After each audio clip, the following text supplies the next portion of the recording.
Hello అండి. అందరూ ఎలా ఉన్నారు?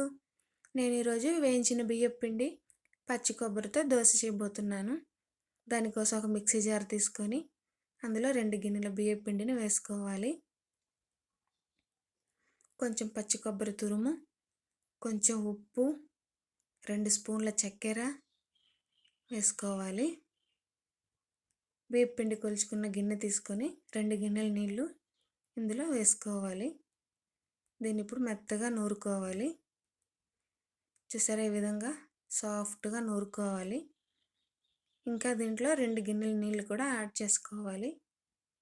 గ్లాసు కొలతల్లో చెప్పాలంటే 2 గ్లాసుల బియ్యపు పిండికి 4 గ్లాసుల నీళ్ళు వేసుకుంటే సరిపోతుందండి. దోసపిండిలా పలుచగా ఉండాలండి.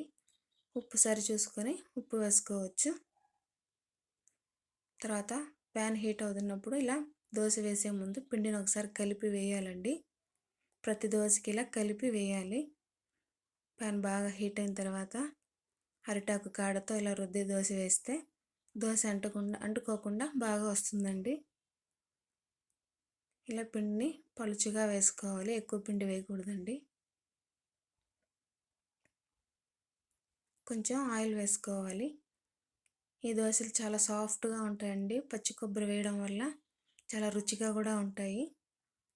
ఇప్పుడు దోశని తిప్పుకోవాలి. ఇలాగా మిగతా దోశలన్నింటినీ కూడా వేసుకోవాలి.